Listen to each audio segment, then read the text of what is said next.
Welcome, everyone, and thank you for attending our session today on academic program market value.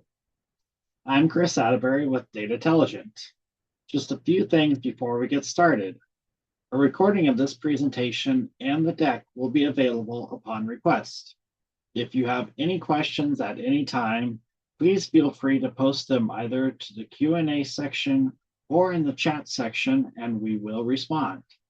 If we do not have time to get to all questions, we will follow up with you to make sure that you get an answer. And with that, I'm going to turn it over to Steve Whitekin, who is the Chief Product Officer at Data Intelligent. Steve? Hi, everyone. Thank you for joining today's discussion. I think was a very important topic. The title of this webinar is Academic Program Market Value Review.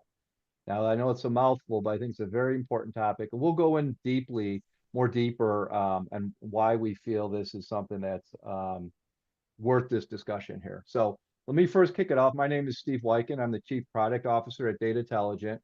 I have two of my colleagues with me. First is Angie Bauman-Power.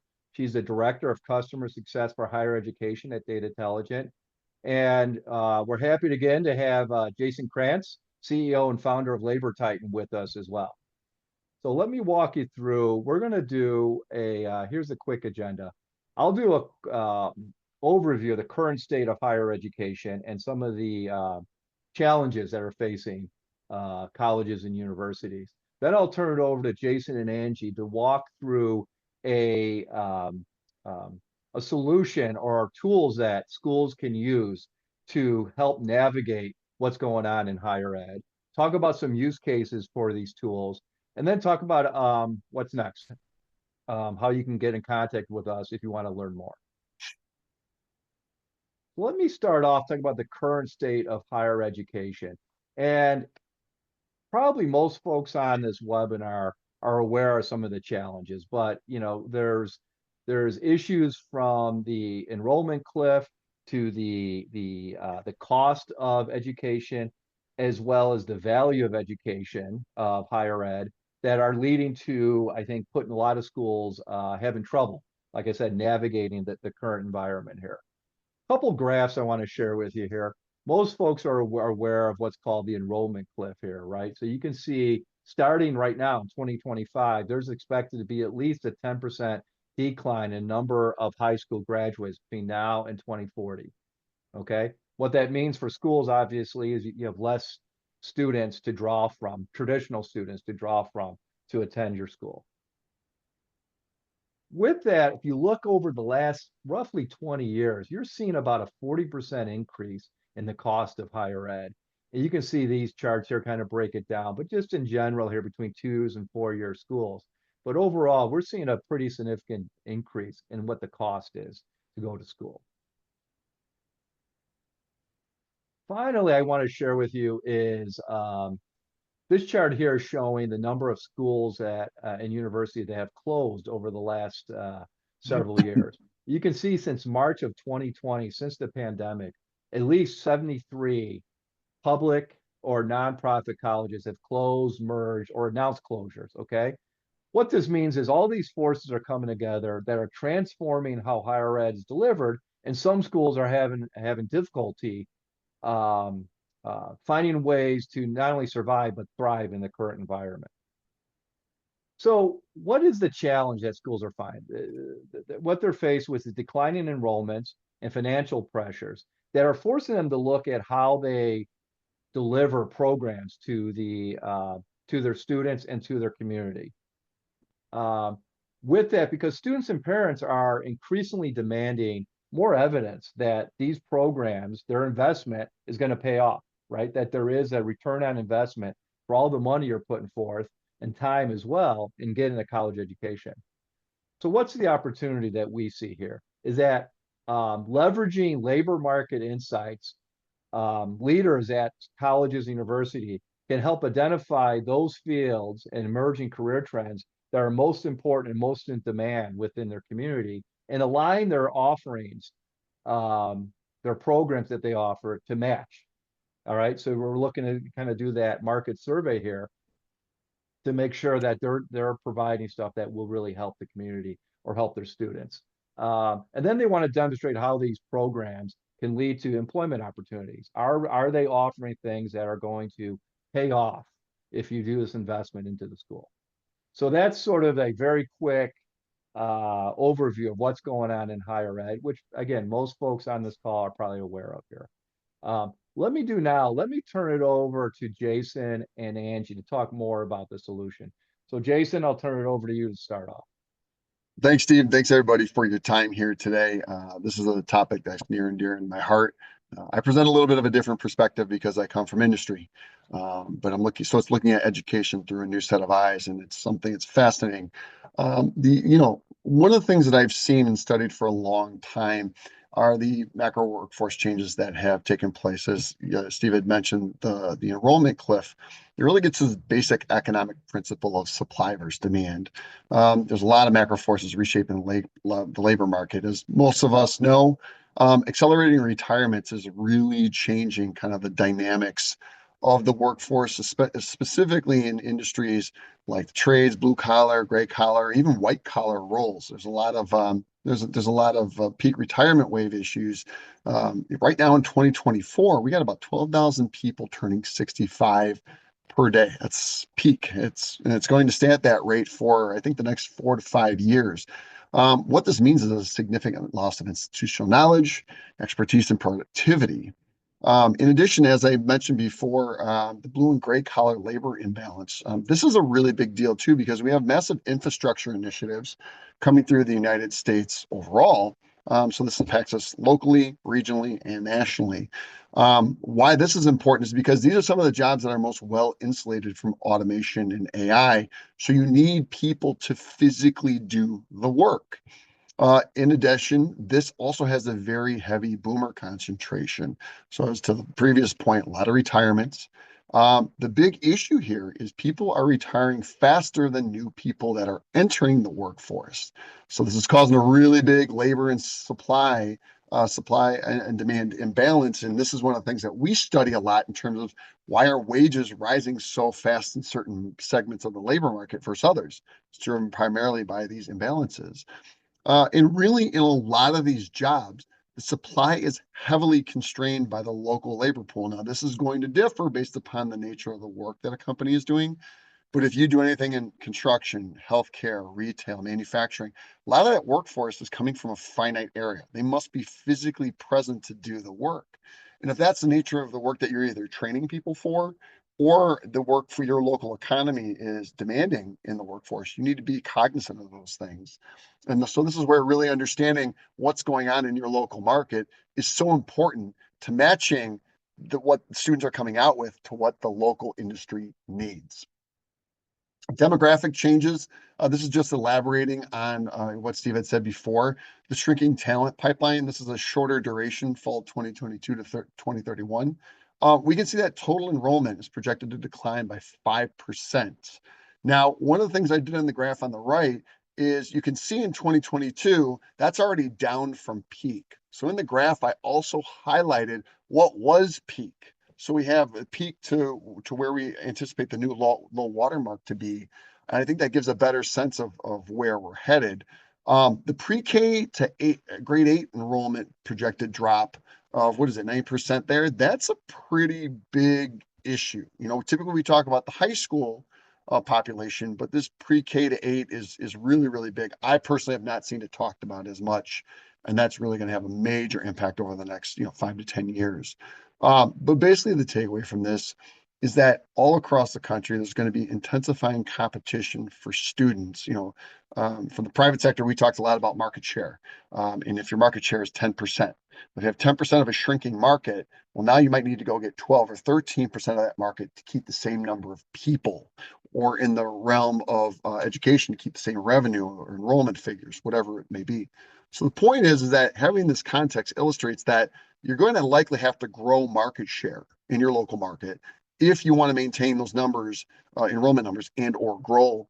And this is all comes from the NCES if you want to dig into the numbers further. So the point here is education recruitment has changed. It has been changing for a while, but it is going to accelerate here. Winning the battle for, attention students, it's going to require a different approach. Um, in my opinion, it's going to be very, very essential to deliver exceptionally clear and unbiased ROI estimates to the students and ultimately their parents too. This is a major question that's getting asked across the board. And if you cannot clearly articulate that, you're going to struggle to win that attention battle.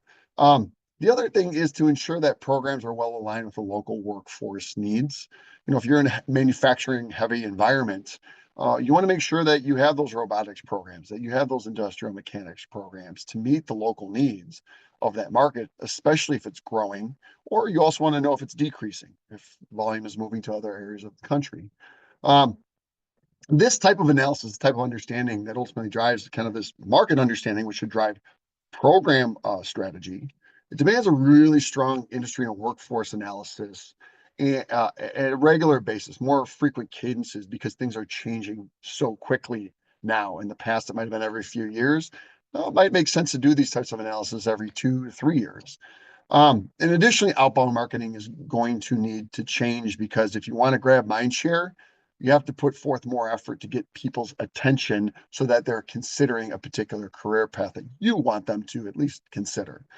In my opinion, key metrics that we need to be looking at going forward include what can people make when they get out in the working world with these jobs. One of them that I talk to a lot is, in the past, white collar roles were a lock to have a higher salary. Now, in this age of AI, that is not guaranteed. As somebody who's quite fluent in the space, I would tell my own children if software engineering is what you want to go into, I'm not so sure that's a good idea because AI does this so well, it's only going to get better.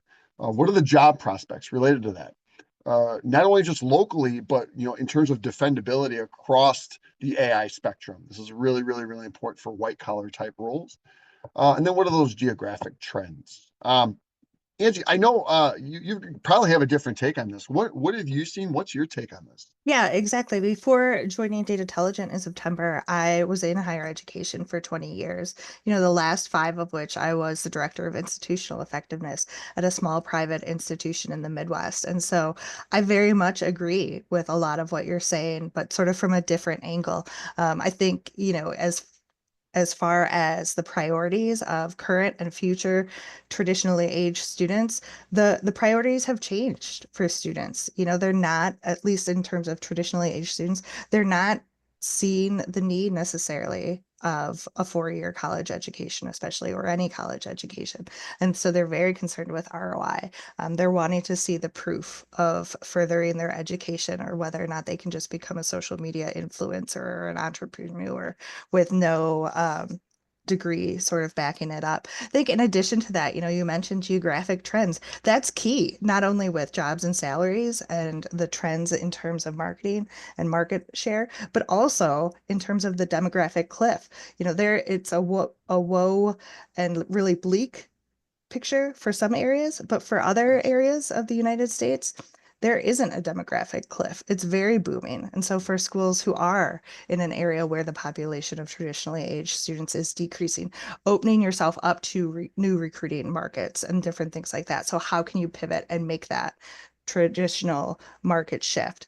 In addition, where can you find new pockets of students? Students who have partially completed a degree, but now they're 30 or 40, and maybe are a few classes short or a few semesters short. How do you recruit and retain those students to complete their degrees or continuing education, certificates, things along those lines? Again, that's all a different way to recruit students. In addition, in the years since we have implemented the transfer portal for Division I sports, we've seen sort of the trickle down effect. Not only is it affecting our R1 schools because of that, but I worked at a D3 school and we saw that with our student athletes or just our general students, that they were transferring more or later in the summer or different things like that. So transferring is becoming even more popular. So how can institutions use that to their benefit and make themselves even more transfer friendly, I think is really key also in terms of recruitment. So you bring up some great insights here. One that's fascinating to me, just I'm going to elaborate on, is that in addition to the educational, we do a lot of site selection work. And one of the areas that we are studying a lot of is the North Carolina area. North Carolina is growing very rapidly. There's a lot of demographic shifts going on, in a lot of industry moving. Manufacturing is moving down there. Transportation is moving down there because it's following the population. So to your point, if you're in North Carolina, you're not seeing a cliff. You're actually seeing rapid growth, and the people that are moving down there are families. So you're Mhm. probably going to see more. And that's an excellent microcosm of how you can't just take the national trends or even the state trends and say, like, well, that's what I'm going to build my local strategy off of, is because it could be vastly different. That's why, to elaborate on your point, what I typically look at is what is industry doing? Because whatever industry is doing, typically economically and demographically it follows, and then from that education follows. So the industry trends typically lead by about 2 to 3 years to what you're going to see coming down the pike in other areas. And that's one that I know very, very, very well. So that's some excellent points that you bring up there about each market's going to be different. Mhm. Even within a metro, you can have different trends. Chicagoland versus the suburbs, so you're going to see totally different dynamics. Um, but great stuff. I love Well, it. exactly. Flexibility is key. I mean, and spoiler alert, that's partly why I like our partnership so much because it is really flexible Super and the flexible. data that Yeah. we pull together.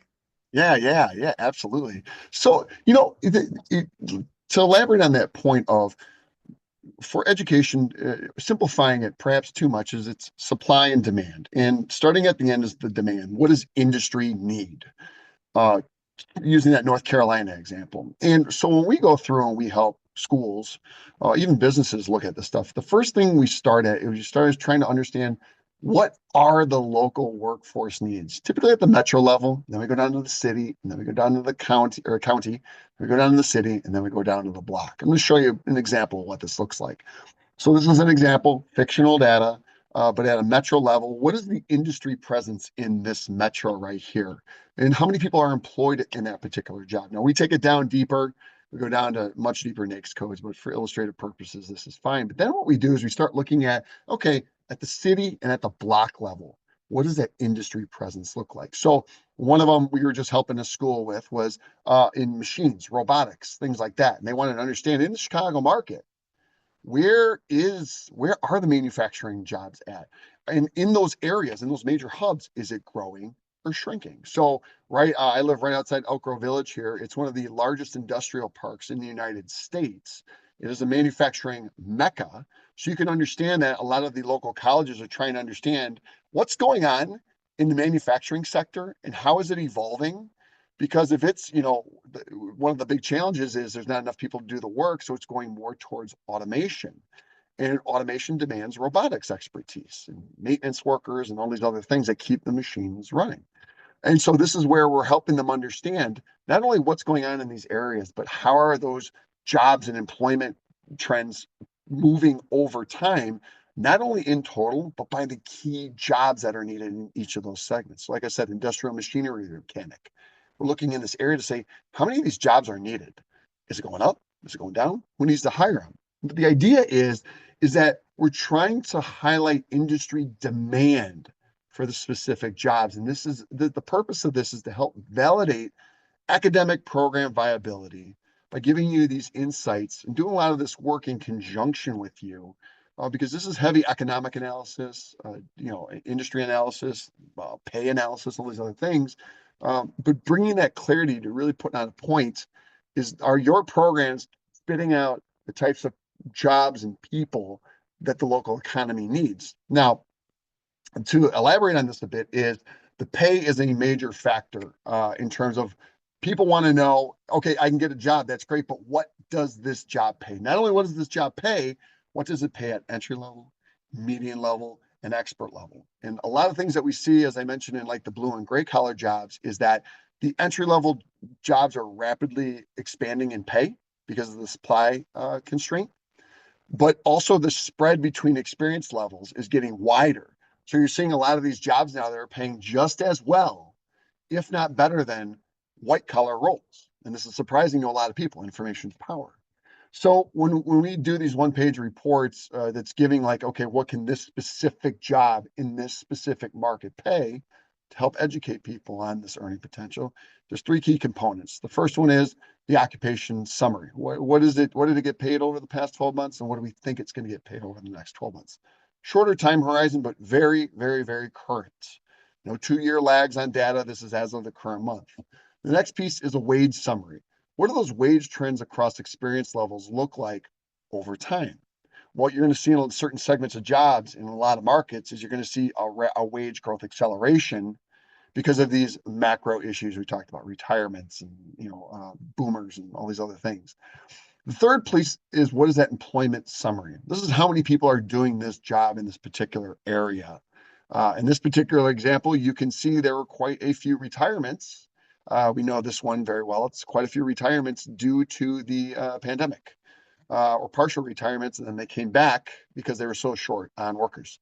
But the idea is to give people a top-level overview of the historical wage trends by experience level, forecasted wage trends by experience level, and then the historical and forecasted employment levels. And with this, using it to try to get a better sense of, again, are our programs aligned with what the market needs? And can we tell people, give people insights as to what they can make doing this job?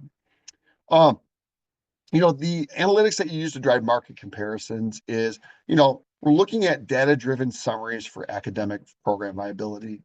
The other piece is really important, is trying to give you the best insights possible into employment opportunities for graduates. And so one of the ways that we do this is using a SIP to standard occupation code mapping. And the reason why we do this is it tells you that if you're in this zip code, these are the jobs that your graduates are most likely to get upon graduation.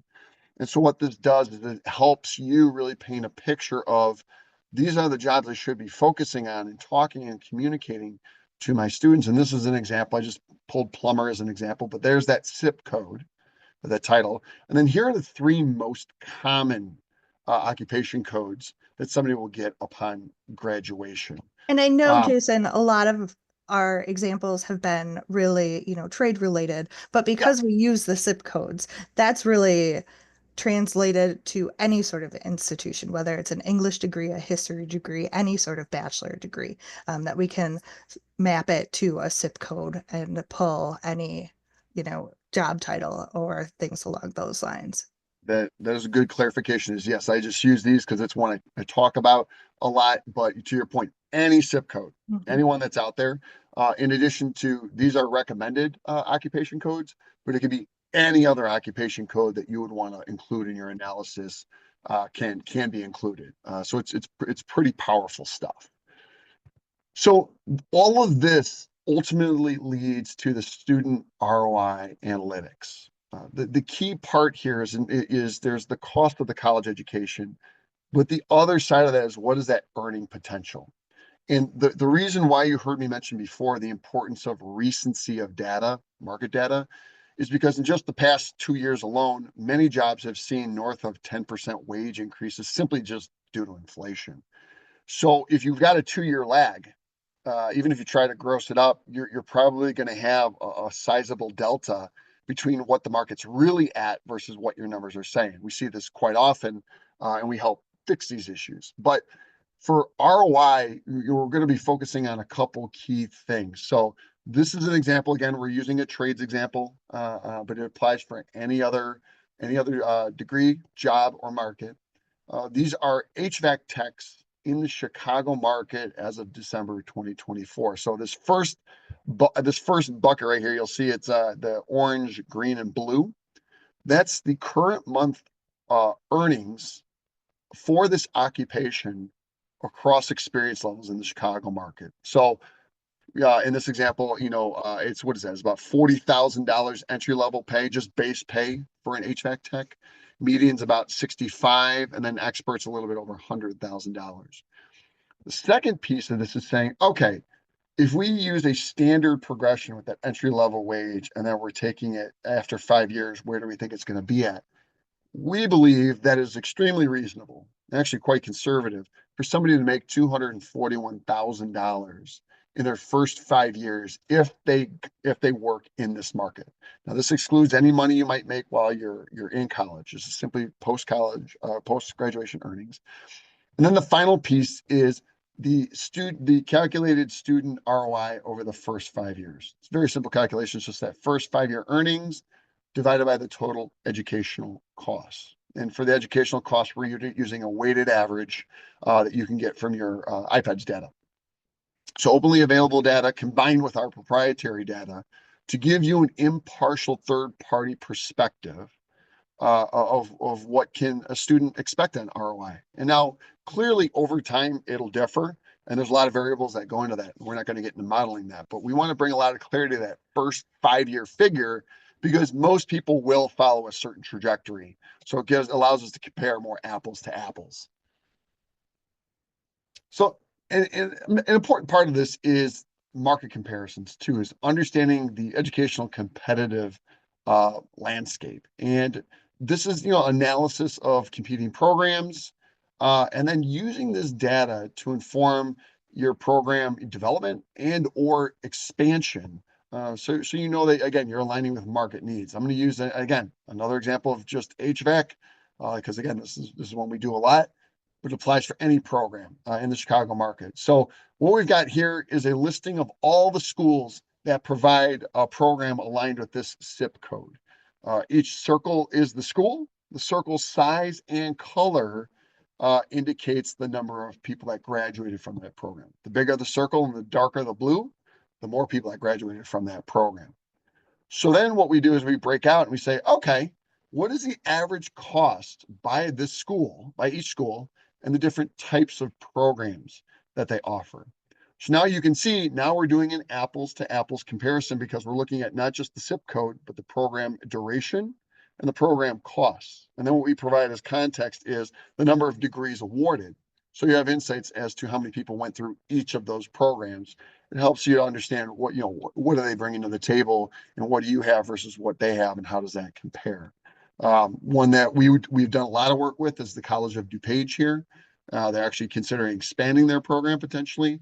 We're assisting them with that effort. And so that's where we just highlight that one right there to do this analysis in conjunction with them to say, hey, does it make sense to expand this particular program? And so the fundamental idea here is this is getting to the supply side. What are the educational institutions that are putting out new people, and how does that align with then the demand? So institutional program and performance improvement is, for program review, is ensuring programs are well aligned with the local workforce needs, that you can confidently promote the local earning potential of jobs that students can get upon graduation. This is one of the big challenges that both parents and students are seeking to better understand is what will I get paid in my local market when I graduate. Many times it's national level figures, the data is old, or it's kind of disconnected from reality. And so that's where really having current really, really important. As we talked about, deliver ROI to the students on that educational investment. So they just know, what am I likely to get out of this? And then having the really clear ROI optics for students from an independent third party. It can be challenging at times. I know I personally ask the question of, okay, school, you're telling me that this is the ROI, but how do I know? You're kind of biased in this assessment. Do I buy it? I don't know. I ask a lot of questions where if I had an independent third party to provide that, unbiased perspective, I would be more likely to probably buy what they're selling. So, the benefits of this for the institution is by getting this clarity and dialing in this type of analysis that ultimately drives strategy, you should be driving greater revenue. We should be reducing expenses by rationalizing programs, spending the money in the right spot, knowing that we're going to deliver a better student experience, all that. It improves the operational efficiency. And ultimately, you have higher student success rates. And Angie, you know this a lot better than I do. Beat this up. What's your take on that? Yeah, I mean, I think one of the things that I'm most excited about this data is, obviously the flexibility and the different questions that you can really answer with it. I like to think that it really provides external data that complements the key performance indicators for academic programs to provide really a holistic view for a school's academic portfolio. One of the biggest projects that I did at my previous institution was we completely revamped the process for reviewing academic programs to make sure it was very consistent from year to year. And, you use the phrase comparing apples to apples. Before we revamped it, we weren't even comparing apples to oranges. We were comparing, peas to a Corvette to, all these different things. And so we were trying to get that apple to apple comparison and also being able to compare it year to year and know you were comparing the same thing. And so we had a lot of internal metrics that we were using, but this really fleshes it out to have that 360 view on your academic programs, because you can have a program that's thriving internally and, putting out 1,000 students into the workforce, but if they're not getting jobs or in their field, or it's not what the market needs or different things like that, is that really the best fit, for our students? We just talked about the financial value transparency and the gainful employment. I know all of the institutions have had to submit their reports to the Department of Education. Hopefully everyone's recovered a little bit from that submission. But that's out there. And so being able to show that you've got that gainful employment for your students, regardless of how many students you are graduating, but that they're getting gainful employment, that it's connected to their degrees. And so I think that's really key for this, and you're able to show it. In addition, it's very timely data. As we were doing some research, I mean, yes, you can scrape it from different state level departments, but it's looking at the state as a whole, or it's 4 years old, or even older, or different things along those lines. I think something else that is really interesting about the data is looking at the way you can tweak your curriculum based on the zip codes and the connection between the zip codes and the jobs your students are getting. And I think this is really key for maybe your four-year institutions, your liberal arts institutions like I was working at. The school that I most recently was working at, we didn't have necessarily a communications department or public relations program, but we saw that a lot of our students who were graduating with English degrees were able to and interested in getting jobs in the public relations field. And we saw that there is a lot of growth in that area in some of the hotter markets of where our students wanted to be. And so we're able to tweak the curriculum to provide our students with classes that provide them with the skills to get that experience. So even if they don't necessarily have the degree that says public relations, they can talk about the public relations classes or the communication classes that they did, or different things along that line. So it can really drive your curriculum and making those tweaks. And I think it also, the simplicity of what we've got here really sort of drowns out the noise of some of the other products that I've seen, that I think when you're evaluating to add a program, you can sometimes get too many cooks in the kitchen, as you mentioned a little bit, Jason, that you can get too much data and then it starts to conflict. And really, ultimately, what you want to know is you want to know what's the salary, what's the job market outlook, and is it growing or is it shrinking? And that's what this gets at. There's not a lot of confusion. There's not a lot of gray area on different things. You Yeah, bring up a really good. Oh, go ahead, Steve. I was just going to add, because one thing I really, and the reason we love the partnership with you, Jason, is in addition to the labor statistic analytics you have, bringing in the market analysis, what programs, what schools are offering that programs, I really think can really benefit schools who are looking, like Angie, you kind of alluded to, either growing certain programs, or maybe like, hey, this program is not viable anymore. There's a limited market for this, or the market's saturated. All the schools are offering this program. Let's not get into it.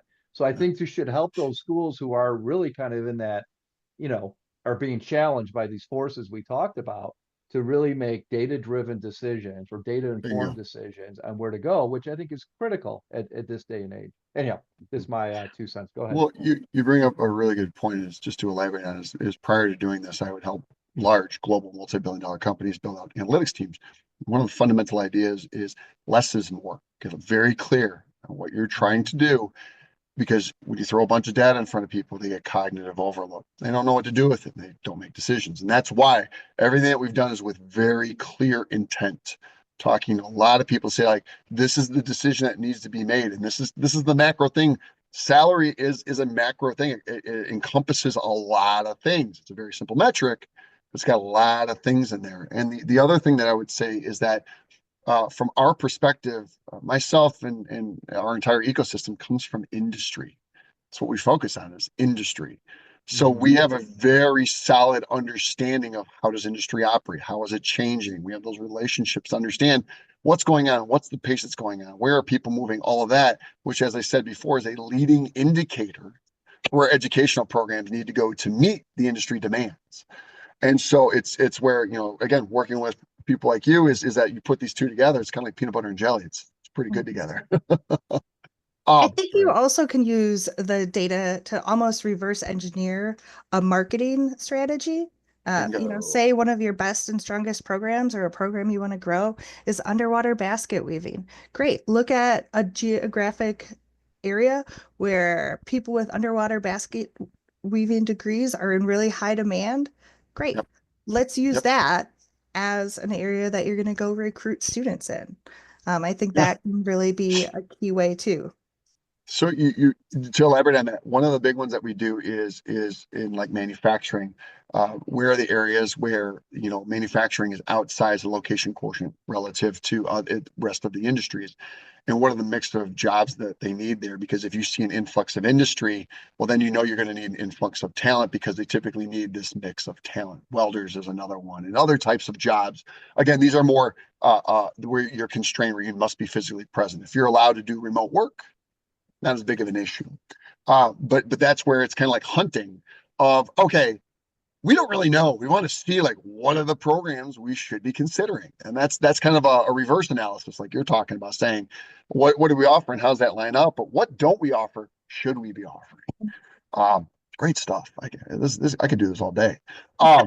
Really quick case study. This is one that we're really doing, but it illustrates some of the concepts of what we're talking about. And our philosophy is start with the questions you want to know, and then use the data to answer those questions. Not here's a mountain of data, and we hope it helps you answer your question. So those are two totally different approaches. So, this is an HVAC program that is looking at program expansion. Again, it could be any program. We're just using that one because it's a real thing that we've done. Does it make sense? Key question is, does it make sense to expand our HVAC program?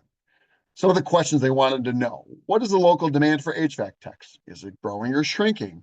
What's driving that shift? Because we want to know, is this a temporary change or is it something that's much more sustainable? In this case, it was a demographic change where people were retiring, and you're getting a lot of private equity consolidation in the space, and they were growing very rapidly, but they couldn't get the techs. So and this is again because we did the research and having the industry knowledge and knowing the private equity space, we know what's going on before we even look at the numbers.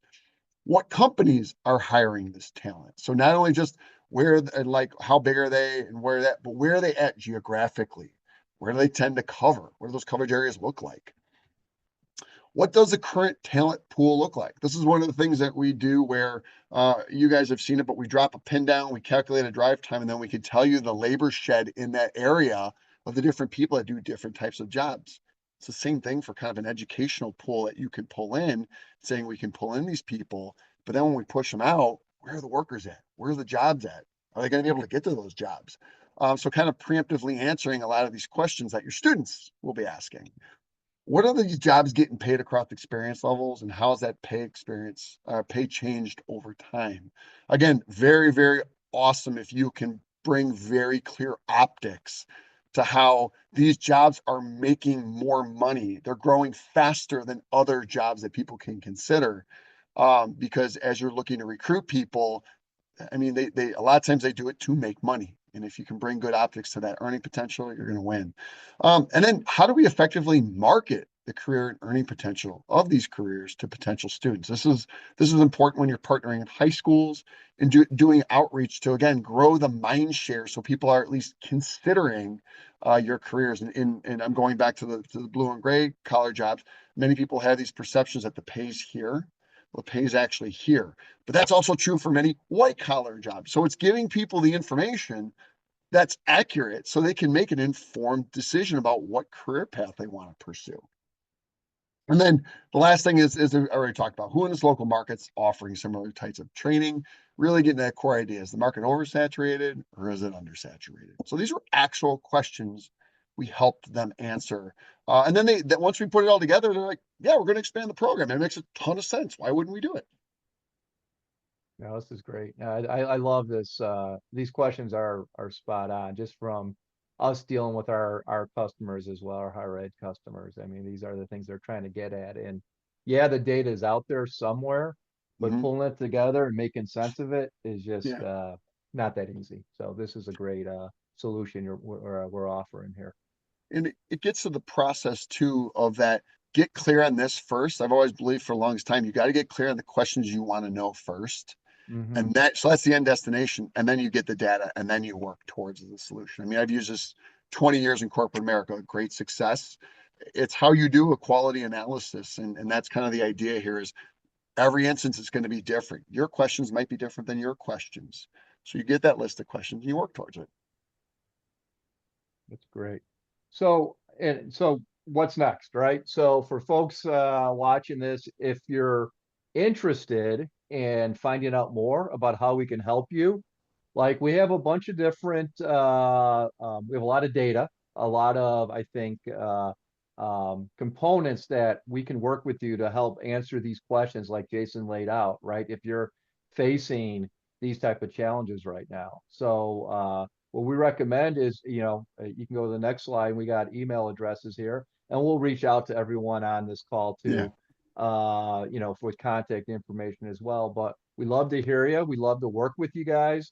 And again, we want to help you, empower you guys to kind of not only survive, but thrive in this current higher ed environment here.